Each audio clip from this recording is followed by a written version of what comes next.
মেয়ে মানুষের টয়লেটে চাপ দিলে যেই বিপদে পড়া লাগে।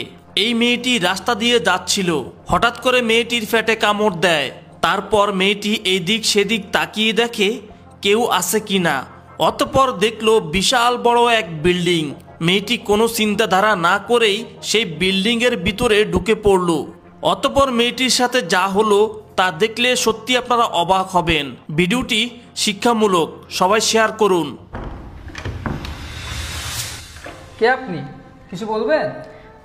জি ভাইয়া, আসলে আমি একটা বিপদে পড়ছি, তো আমার একটা হেল্প লাগতো।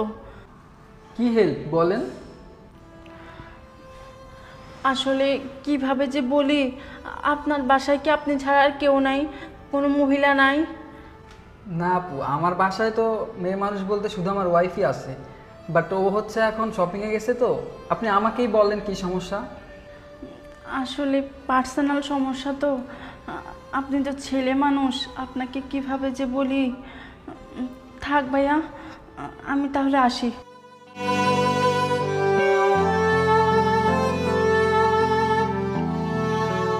আসলে ভাইয়া, কথাটা তো না বলেও পারতেছি না। আমি না একটু ওয়াশরুমে যাইতাম। আমার যে অবস্থা, আমি না হাঁটতেও পারতেছি না। আশেপাশে কোনো বাসা নেই, তাই এ বাসায় আসলাম। আপনি যদি আপনার ওয়াশরুমটা একটু ইউজ করতে দিতেন। ও আচ্ছা, এই কথা। এটা তো আপনি আমাকে আগে বললেই পারতেন। আচ্ছা ঠিক আছে, সমস্যা নেই, আপনি আসেন। আচ্ছা।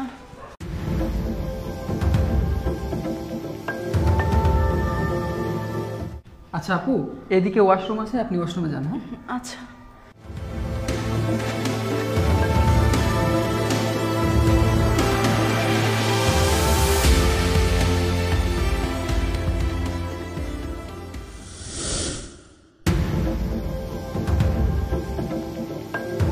আরে তুমি না মার্কেটে গেলে এত তাড়াতাড়ি চলে আসলে?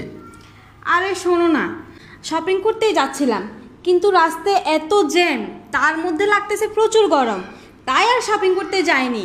আর আসার সময় যে শাড়িটা কুরিয়ার থেকে নিয়ে আসলাম, ওই যে ওই দিন অর্ডার দিলাম, তোমাকে বললাম না, তাই। কিন্তু তোমাকে এরকম চিন্তিত দেখাচ্ছে কেন? তুমি কি কোনো কিছু নিয়ে চিন্তা করছো? আরে কই, কি বলো? কি ব্যাপার? এই মেয়েটাকে আমার বাসায় অন্য মেয়ে? এই মেয়েটাকে? আরে এই মেয়েটা হচ্ছে। চুপ করো তুমি। আমি সব কিছুই বুঝতে পারছি। তার মানে আমি বাসায় না থাকলে তুমি এই সুযোগে অন্য মেয়ে নিয়ে বাসায় আসো? ছি ছি ছি জিসান, আমি তোমার কাছ থেকে এটা আশা করিনি। তুমি আমাকে এইভাবে ঠকাতে পারলে, আমার অনুপস্থিতিতে অন্য একটা মেয়ে নিয়ে বাসায় এসে। ছি ছি ছি। আচ্ছা তুমি আমার কথাটা তো শুনবা। কি কথা শুনবো তোমার? তোমার কোনো কথাই আমি শুনবো না। আমি সব কিছু বুঝতে পেরেছি। তোমাদের দুজনকে দেখে বোঝা যাচ্ছে তোমাদের মধ্যে আসলে কি সম্পর্ক। আসলে আপু, আপনি ভুল বুঝতেছেন। এই মেয়ে, তুমি চুপ করো। বাইরের একটা মেয়ে হয়ে তুমি একদম আমাদের স্বামী স্ত্রীর মধ্যে নাক গলাবে না। আমি ভুল বুঝতেছি না, আমি ঠিকই বুঝতেছি। আচ্ছা তুমি কি করলে পারলে? আমাদের একটা ছেলে আছে এত বড়, এই ছেলেকে রেখে তুমি কিনা অন্য একটা মেয়ের সাথে বাসায় এনে নোংরামি করতেছো। হায় আল্লাহ, এই দিন যে আমার দেখতে হবে আমি কখনো ভাবতেও পারি নাই। তুমি আমাকে এইভাবে ঠকাতে পারলা কেন? আমি কি তোমাকে কম ভালোবাসছিলাম? আমি কি দেখতে কম সুন্দর যে তুমি এই মেয়েটার সাথে সম্পর্ক করেছো, ওকে বাসায় নিয়ে এসেছো আর ওর সাথে কি এসব নোংরামি করতেছো? দেখো, তুমি আমাকে শুধু শুধু ভুল বুঝতেছো, এরকম কিচ্ছু না। তুমি আমার পুরো কথাটা তো শুনবা। কি শুনবো তোমার কথা? তোমার কোনো কথাই আমি শুনবো না। তোমার চেহারা দেখতে আমার ঘৃণা লাগছে। এত বছর আমার সাথে সংসার করে আমাদের একটা ছেলেকে রেখে তুমি বাইরের একটা মেয়ে নিয়ে। ছি, আমি তো কখনো তোমার কাছ থেকে এটা আশা করিনি। আমি কখনো ভাবতে পারি নাই তোমার ভিতরে যে এরকম একটা নোংরা মন মানসিকতা লুকিয়ে আছে। শোনো, আমি তোমার সাথে সংসার করব না। এত কিছু দেখার পর, নিজ হাতে সব কিছু ধরার পর তোমার সাথে আমি আর সংসার করব না। আমি আজকে বাবার বাড়ি চলে যাব। আমি তোমাকে ডিভোর্স দিয়ে দিব।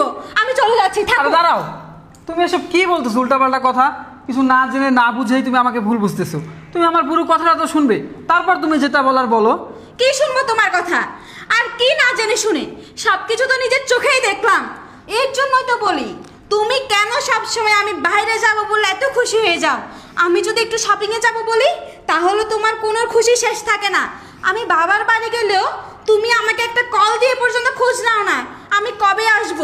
সব ভালোবাসা আমার প্রতি শেষ হয়ে গেছে, আমি বুঝতে পারছি। আসলে আমি পুরনো হয়ে গেছি তো, তাই এখন আমাকে ভালো লাগে না। অন্য একটা মেয়েকে দরকার হয়েছে এখন। যদি অন্য মেয়ে নিয়ে নোংরামি করবি তাহলে তুই আমাকে বিয়ে করেছিলি কেন? হ্যাঁ, লজ্জা করে না তোর? আরে তুই তো স্বামী না, স্বামী নামের কলঙ্ক। তোর যে চরিত্র খারাপ সেটা আমি আগেই টের পেয়েছিলাম। তাই তো বলি, প্রতিদিন রাত হলে কেন তুই উঠে গিয়ে বারান্দায় গিয়ে ফিসফিস করে কথা বলিস। এখন বুঝতে পারছি তোর যে অন্য মেয়েদের সাথে সম্পর্ক আছে, আর এই সুযোগ আজকে এই মেয়েটাকে বাসায় নিয়ে আসছিস। আচ্ছা বলতো, কি অপরাধ ছিল আমার? আমি তো তোকে ভালোবেসে বিয়ে করেছিলাম। তোর জন্য আমি কি করি নাই? এই সংসারের জন্য আমি কি করি নাই? যখন যা বলেছিস সব শুনেছি, যখন যা করতে বলেছিস তাই করেছি, তাও তোর মন ভরলো না তাই না? তাও তোর অন্য নারী দরকার হলো। ঠিক আছে, এই মেয়েকে নিয়েই তুই থাক। আজকেই আমি আমার ছেলেকে নিয়ে বাপের বাড়ি চলে যাব। তোমার মতো চরিত্র। চুপ করো তুমি, তুমি আর একটি কথাও বলবে না। এতক্ষণ তুমি অনেক কিছু বলেছো, আমি সব কিছু মুখ বুজে সহ্য করেছি। আমাদের এত বছরের সংসার, আমার প্রতি তোমার বিশ্বাস ভালোবাসা সব এইভাবে এক মুহূর্তে শেষ হয়ে গেল। আমি এটা কখনো কল্পনাও করতে পারিনি যে তুমি আমাকে এতটা অবিশ্বাস করবে।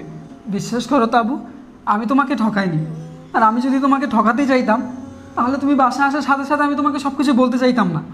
আমি তো তোমাকে সব কিছুই বলতে চেয়েছিলাম, কিন্তু তুমি আমার একটা কথাও শুনলে না। তুমি আমার কোনো কথা না শুনে তুমি আমাকে ভুল বুঝলে, আমাকে উল্টাপাল্টা কথা বললে। ছি, আমি এটা তোমার কাছ থেকে আশা করিনি যে এক মুহূর্তে আমার প্রতি তোমার বিশ্বাস ভালোবাসা এইভাবে নষ্ট হয়ে যাবে। আমি তো তোমাকে অনেক ভালোবেসেছিলাম, কিন্তু আমার প্রতি যে তোমার ভালোবাসা সেটা আমি আজকে প্রমাণ পেয়েছি। আর আমার কথা যদি তোমার বিশ্বাস না হয় তাহলে তুমি ওনার কাছ থেকেই শোনো। আসলে আপু, আমি চাই না আমার জন্য আপনাদের মাঝে কোনো ঝামেলা হোক, সংসার ভাঙুক। আসলে ভাই অনেক ভালো মানুষ। আমি যখন রাস্তা দিয়ে আসতেছিলাম তখন হঠাৎ করে আমার পেটে অনেক মোচড় দেয়। আমি কোনো উপায় না পেয়ে এই বাসায় আসি। এসে সব ভাইয়াকে বলি। ভাইয়া প্রথমে রাজি হয় নাই, পরে আমার অবস্থা দেখে রাজি হয়, আপনাদের ওয়াশরুমটা ইউজ করতে দেয়। যখন আমি ওয়াশরুম থেকে বের হই আপনি আমাকে দেখেই ভুল বুঝেন। আসলে আমি আগেই সব বলতে চেয়েছিলাম, কিন্তু আপনি কোনো কথা না শুনে ভাইয়াকে ভুল বুঝলেন। এবার শুনলে তো সব কিছু। তোমার এই নোংরা মন মানসিকতা নিয়ে তুমিই থাকো, আমি চলে গেলাম। জিসান, আমার অনেক বড় ভুল হয়ে গেছে। তুমি তো জানো আমি তোমাকে কত ভালোবাসি, কত বিশ্বাস করি। আমি ভেবেছিলাম এই মেয়েটাকে দেখে হয়তো এই মেয়েটার সাথে তোমার সম্পর্ক, আর তোমাদের কোনো কিছু না শুনে আমি ভুল বুঝেছি। আসলে এটা আমার অপরাধ, এটা করা একদম ঠিক হয়নি। আমাদের এত বছর সংসার, আর আমি তোমাকে এত তাড়াতাড়ি অবিশ্বাস করলাম। জিসান, আমি তোমাকে সত্যিই খুব ভালোবাসি। তোমাকে ছাড়া আমি কোনো কিচ্ছু ভাবতে পারি না। তুমি তো জানো আমি তোমাকে ছাড়া কিচ্ছু বুঝি না। প্লিজ তুমি আমাকে ক্ষমা করে দাও। আমি সত্যি এটা নিজ ইচ্ছেই করিনি। বিশ্বাস করো, আমার হঠাৎ করে মাথাটা খারাপ হয়ে গিয়েছিল। প্লিজ আমি তোমার দুটো পায়ে ধরে। ঠিক আছে, ছোট ঠিক আছে, সমস্যা নেই। আমার পায়ে ধরে মাপ চাইতে হবে না। আমিও তো তোমাকে অনেক বিশ্বাস করি, বলো, অনেক ভালোবাসি। তুমি এটা কিভাবে ভাবলে আমি এটা করব? ঠিক আছে, সমস্যা নেই। যেহেতু একটা ভুল হয়ে গেছে, এখন আর কি করার আছে বলো? আপু, আপনি আমাকে মাফ করে দিবেন প্লিজ। আসলে আমি আমার হাজব্যান্ডকে খুব ভালোবাসি তো, তাই এমনটা করে ফেলেছি ভুলবশত। প্লিজ আপনি আমাকে মাফ করে দিবেন। না না আপু, কোনো সমস্যা নেই। আচ্ছা, আপনার যদি কোনো সমস্যা হয় আপনি আমার বাসায় কিছুক্ষণ রেস্ট করতে পারেন, সমস্যা নেই, কি বলো? না না, আমি এক্ষুনি চলে যাব। আচ্ছা ঠিক আছে আপু, তাহলে আসবেন একদিন আমাদের বাসায়। আচ্ছা ঠিক আছে।